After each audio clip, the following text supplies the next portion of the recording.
لو رجعنا بالزمن لملايين السنين،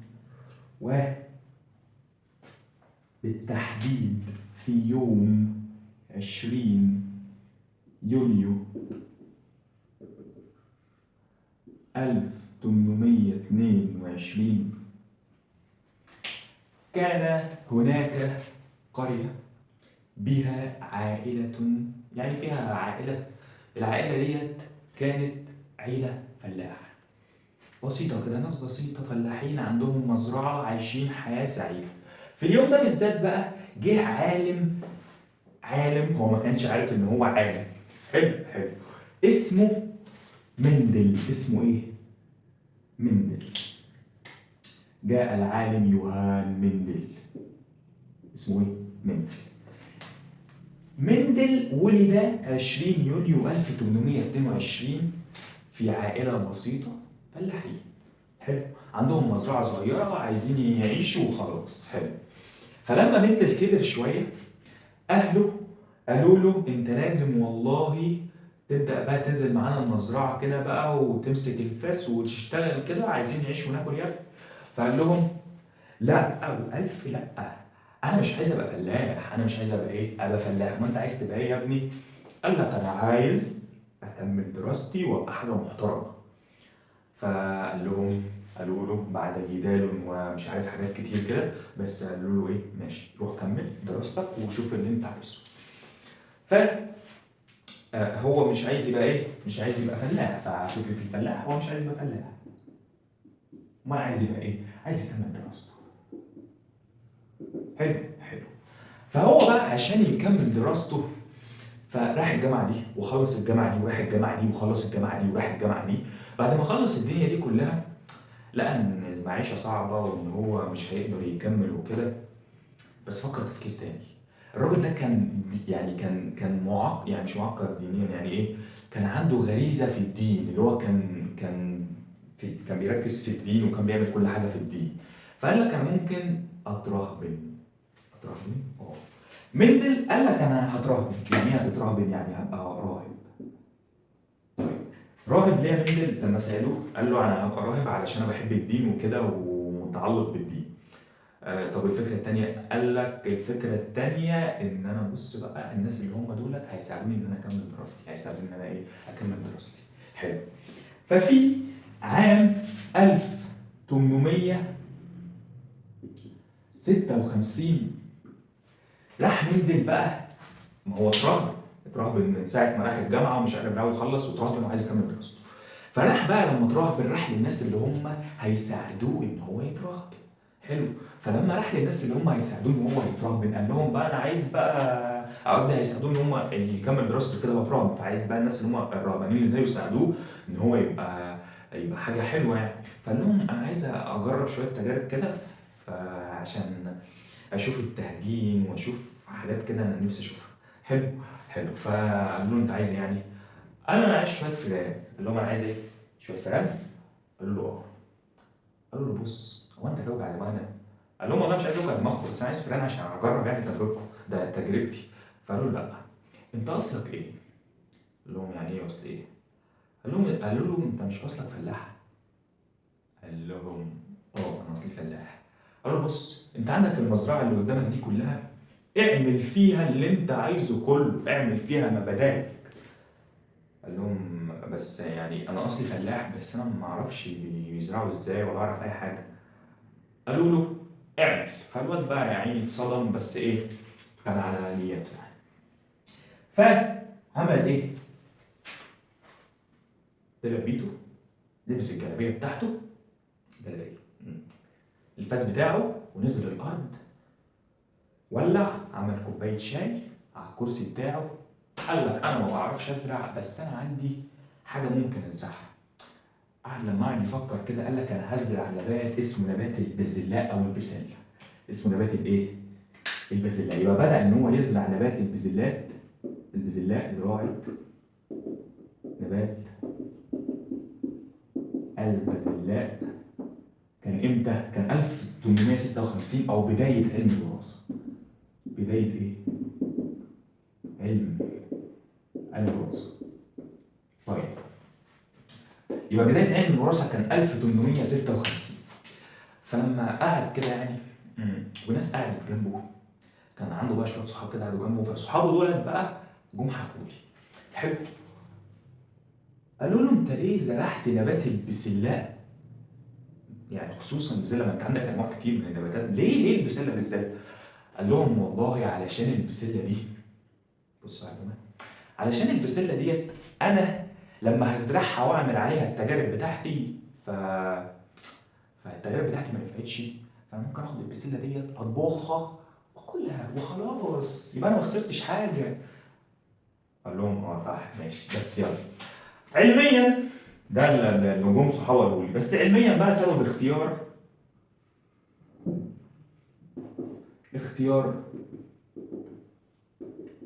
البازلاء اللي هي البسله.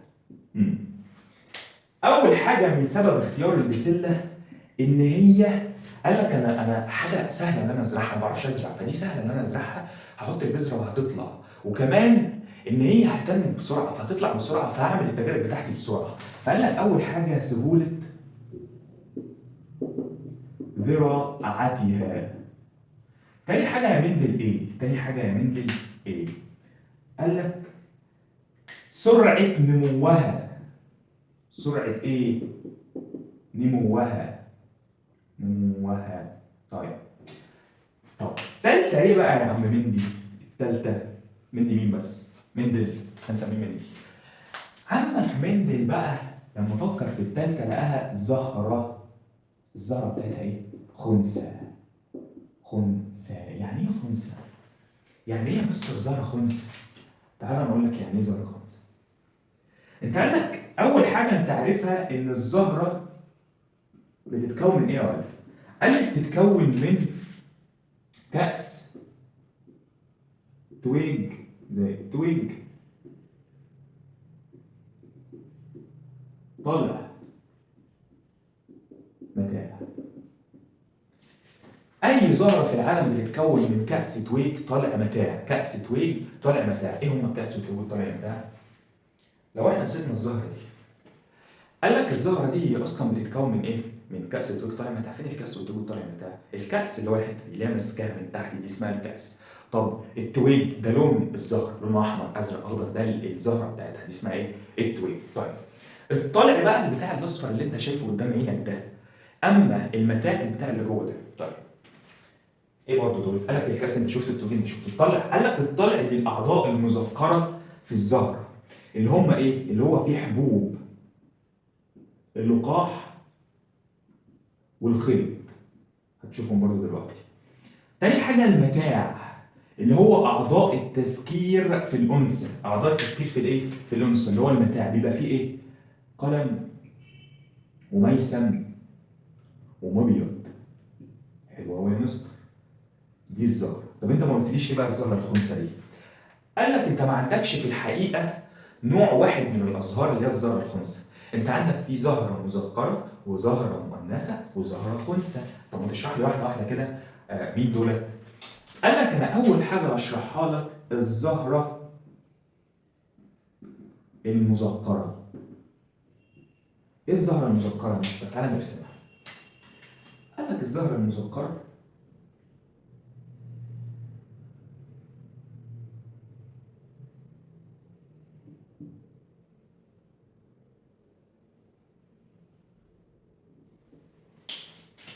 بص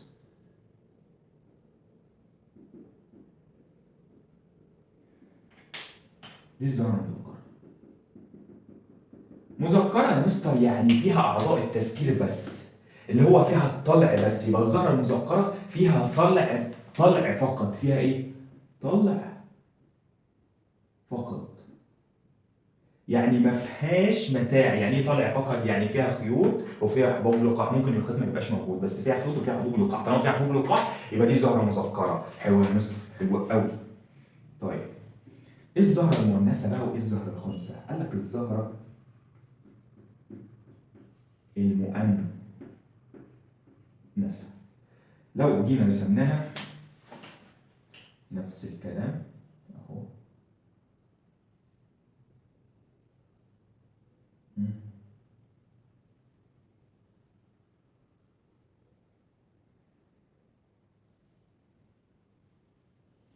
بس بدل ما هي ما ينفعش يعني فيها زهره مؤنثه، يبقى لازم يكون عندها اعضاء التانيث اللي هم ايه؟ مبيض، قلم، ميسم. مبيض، قلم ايه؟ ميسم. مبيض، قلم، ميسم، يعني فيها متاع. فيها ايه؟ متاع فقط. طيب يبقى انا عندي زهره مذكره فيها اعضاء التذكير اللي هو الطائر، الزهره المؤنثه فيها اعضاء التانيث اللي هي المبيض والميسم والقلم، ده فيها متاع بس. طب الزهره الخنثى،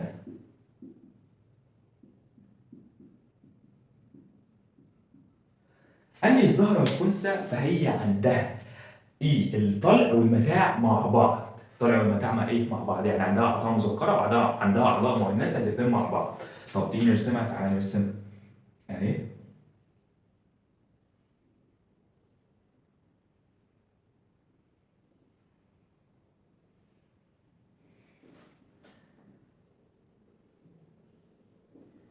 فيها ايه بقى؟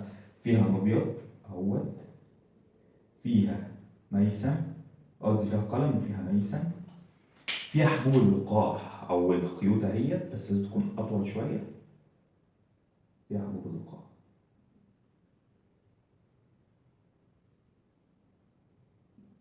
وهكذا. دي الايه؟ الزهره الخنثى فيها ايه؟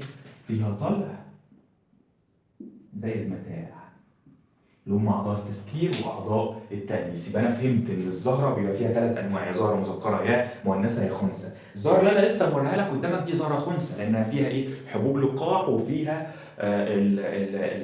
المبيض والقلم والميسم اللي هي الايه؟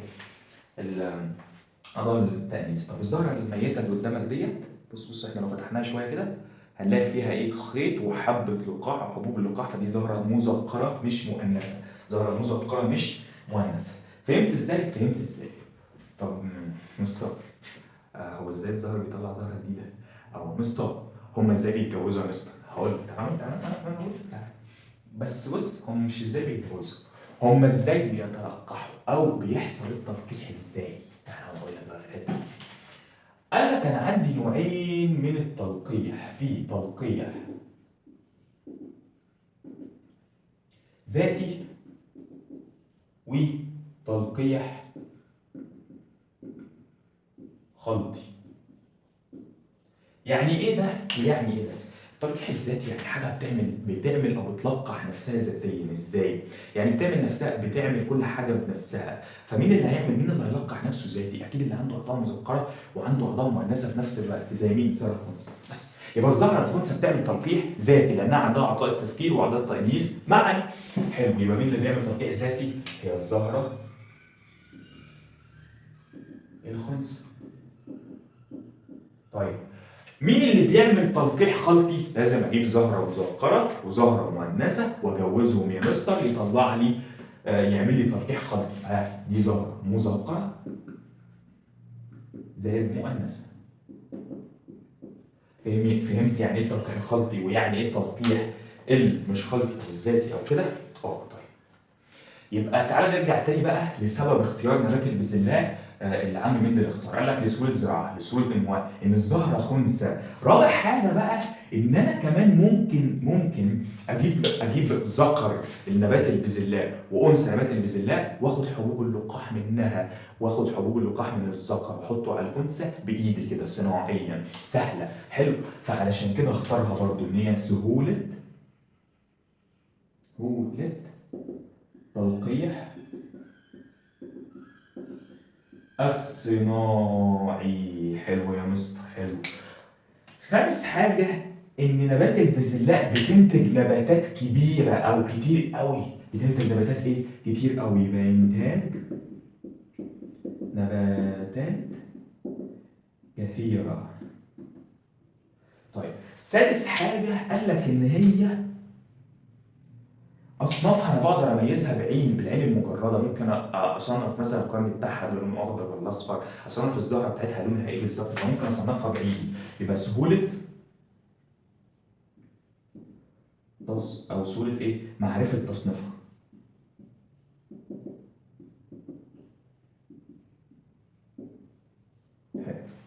تعرف هو اختار البذله ده اصلا ولا بيعمل ايه؟ انا بكلمك في علم الوراثه، فهو كده عايز يعرف انا لما هجوز زهره مذكره لزهره مؤنثه، حلو.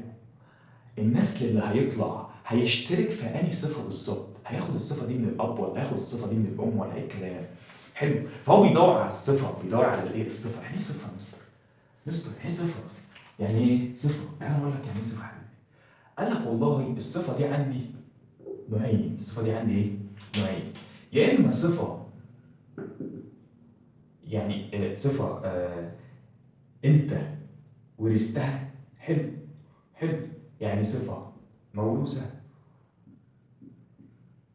او صفه وراثيه، يا اما صفه مكتسبه. خلي صفه وراثيه.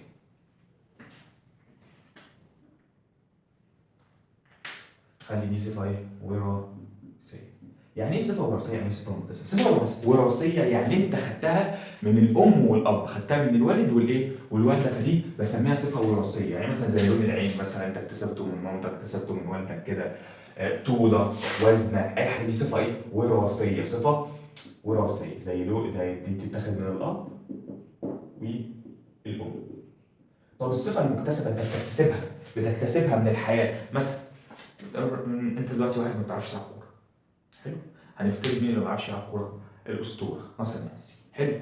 الراجل ده ما بيعرفش يلعب كوره، اجتهد، اتفرج، شاف، اتمرن كتير، عمل لغايه ما اكتسب مهاره كره القدم وبقى دلوقتي اسطوره. صح؟ بقى الاسطوره مثلا ميسي بيعرف يعمل كل حاجه بسبب اجتهاده وبسبب ان هو اكتسب مهاره كره القدم، فبقى لعيب بيجيب جول من كل حته. فدي اسمها وراثه. إيه ما اسمها؟ قصدي اكتساب. صفه مكتسبه انت اكتسبتها. المشي. المشي مش صفه مكتسبه. انت بتكتسبها من الناس اللي حواليك. الناس اللي حواليك بتبدا تمشي فانت تبدا تمشي، فدي صفه مكتسبه. حلو. فالصفه المكتسبه زي مثلا كره القدم، دي صفه مكتسبه. طيب ميندل لما بص للبازلات فهو كان بيبص لسبع صفات، عايزهم يشوفوا هيتغيروا ولا مش هيتغيروا. هما هيتغيروا ولا مش هيتغيروا. فهو الفكره بتاعته في كده. هيشوف النبات بذله لونها لما هيطلع، لما ينتج نبات جديد هو لونها اتغير ولا لا. طولها، الطول بتاع النبات الجديد قد الطول بتاع الام والاب ولا لا. لون البذره لونها اخضر ولا اصفر كده. فهو هيبص لسبع صفات بالظبط في نبات البسله اللي هم ايه يا مستر؟ تعال نشوف اللي هم ايه. سبع صفات. قال لك اول صفه في السبع صفات هو بص عليها لون الزهر. لون الايه؟ لون الزهر. هل لون الزهره دي هيكون ابيض ولا ازرق، ولا قصدي ابيض ولا احمر؟ احمر. تاني حاجه بص عليها هي شكل الزهره. شكل الزهره يعني الزهره دي جانبيه وهي بتتزرع ولا طرفيه؟ يعني ايه برضه يا مستر جانبيه؟ يعني ايه؟ يعني مثلا الزرعه بتاعتك اهي، فطلع من الجنب بتاعها كده الزهره اهي، دي الزهره طلعت من الجنب. طيب اما طرفيه، انا عندي الزهره بتاعتي طويله جدا جدا جدا جدا، فطلع منها من الطرف بتاعها كده اهو الزهره اهي، فدي اسمها الطرفيه. حلو. حلو. يبقى انا عندي جانبيه او طرفيه. تالت حاجه قلنا سبعه لون البذره. هل لون بذرتها هيكون لونه احمر؟ قصدي اخضر ولا اصفر؟ اخضر ولا ايه؟ اخضر ولا اصفر؟ طيب رابع حاجه هو ركز عليها هي شكل البذره. شكل الايه؟ هل شكل البذره دي املس ولا مجعد؟ املس ولا ايه؟ ولا مجعد؟ هل شكله املس ولا مجعد؟ طب اللي بعد كده يا مستر ركز على دي قوي، ركز على دي قوي. طول الساق. الساق بتاعي ده طوله قد ايه؟ قصدي هل هو قصير ام طويل؟ الثابته هو ركز على ايه بقى الثابته دي؟ قال لك لون القرن والسبعة شكل القرن. لون القرن برضه هل هو لونه أخضر ولا أصفر؟ وشكل القرن برضه هل هو لونه شكل القرن قصدي هل هو منتفخ كده ولا مجعد برضه؟ يبقى هو ركز على السبع صفات دي بقى لما جاي يدرس، فهو شاف بقى هنشوف بقى هو لون الزهرة اللي هتطلع الابن لونه هيبقى شبه الام ولا الاب؟ طب شكل الزهرة هتبقى شبه الام ولا الاب؟ لون البذرة شبه الام ولا الاب؟ طولها لا لون طولها طول اب الابن ولا الاب؟ وهكذا وهكذا. هو ده مندل، وهو ده بداية علم الوراثة اللي عام 1856. نركز على الكلام ده، كلام مهم فيه معلومات كتير عايزك تفهم قبل ما تحفظ. وركز لأن اللي جاي هيكون ممتع أكتر وهيكون شيق أكتر. فبس والحمد لله على كده.